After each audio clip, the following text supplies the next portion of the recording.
Hello, welcome back to my channel. Today we're going to spark our brains about crows. Crows are fascinating birds that have captured the attention of humans for centuries. Crows are considered by many scientists to be on par with dolphins and primates in terms of cognitive ability. They're known for their intelligence, adaptability, and striking black plumage. They have one of the largest brain-to-body ratios of any bird, rivaling that of great apes. Their brains are packed with about 1.5 billion neurons. But there's much more to these birds than meets the eye. There are over 40 species of crows, the genus Corvus, found on every continent except Antarctica. This includes ravens, rooks, jackdaws, and jays. Crows are highly adaptable and can be found in a wide variety of environments, from forest to farmlands to urban areas. Some crow species, particularly the New Caledonian crows, are known to create and use tools to get food. They can fashion sticks and leaves into hooks to extract insect out of crevices. Some crows can perform the Aesop's fable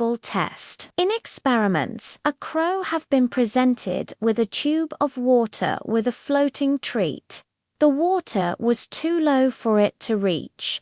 The crow figure out to drop heavy objects like stones into the tube to raise the water level and claim the reward. They even choose dense objects over hollow ones, showing an understanding of water displacement. They can solve complex, multi-step puzzles that require 8 to 10 sequential steps, remembering the solution even after a significant time has passed. Crows in Japan have been documented dropping hard nuts they can't crack onto busy crosswalks. They wait for the cars to run over and crack them open, and then they wait for the pedestrian signal to turn red, so they can safely walk out and retrieve the pieces. They don't just see correlation.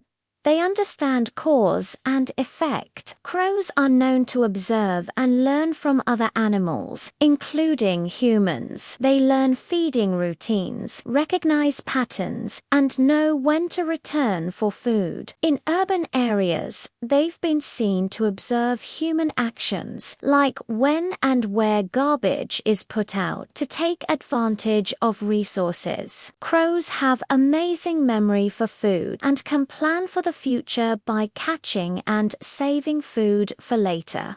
They are scatterhoarders, meaning they hide food caches, thousands of them per season. They have a phenomenal spatial memory to remember where they hid them weeks or months later. They will also move their caches if they think another crow was watching them. They will eat almost anything: insects, fruits, seeds, nuts, small animals, eggs, carrion, and human garbage.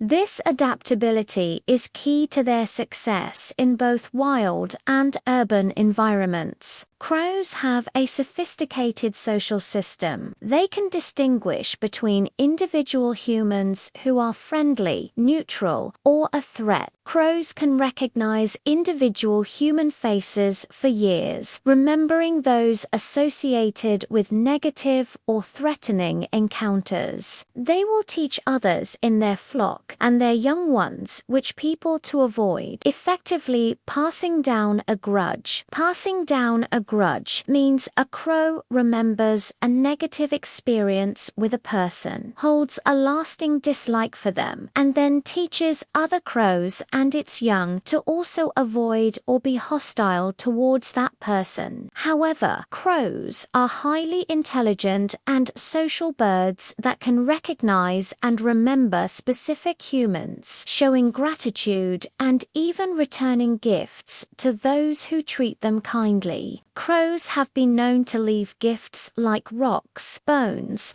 and lost objects such as earrings or keys for humans who have been kind to them, particularly those who regularly provide food. If one crow learns that a particular human is a trusted source of food or help, that knowledge may be passed to other crows, making them more open to that human. Crows gather around their dead. This isn't mourning in the human sense. It's a crow wake, where they are learning. They are assessing the area and the cause of death to identify and remember future threats.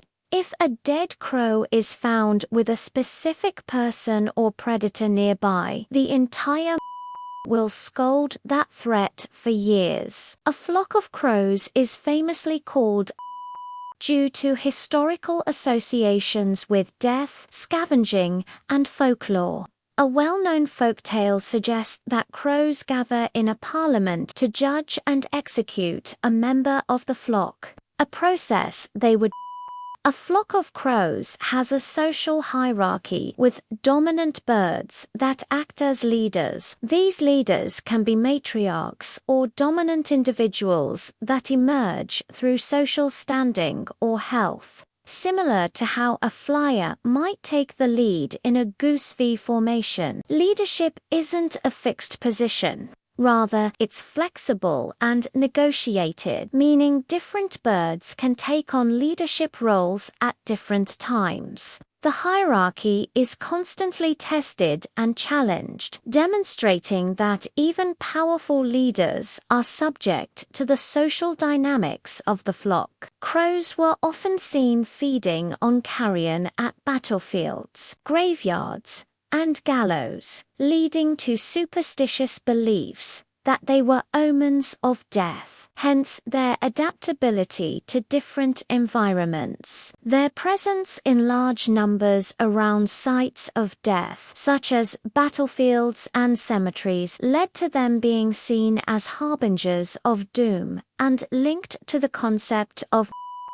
The term of crows is steeped in superstition and folklore, reflecting a historical fear and misunderstanding of these intelligent birds. Crows use an extensive array of vocalizations, including caws, rattles, clicks, and coos, each with different meanings depending on pitch and tempo. Their caws are far more complex than simple alerts. Some crows can also mimic other sounds from their environment, including human speech, car alarms, and other bird species. They also communicate by clicking their beaks or rustling their feathers. Crows in different geographic regions have slight variations in their calls, much like human accents. A crow from New York might caw differently than a crow from other countries. Scientists have identified that different caws mean different things. There are specific calls for a hawk is nearby, take cover, we found food over here, everyone gather up and mob this owl. Crows often mate for life. A mated pair will stay together year-round and defend a territory together. Crows are social, and American crows live in family groups consisting of the breeding pair and their offspring from previous years. Older offspring will often help their parents raise new chicks with feeding and protecting the nest, gaining valuable parenting experience. In summary, crows are not just smart birds. They are sophisticated creatures capable of tool innovation, complex social learning, communication, and even forms of culture. They are a testament to the incredible and diverse intelligence found in the animal kingdom. So, the next time you see a crow, take a moment to appreciate the amazing bird that it is. That's all for this video. Thank you for watching. Most of all, your precious time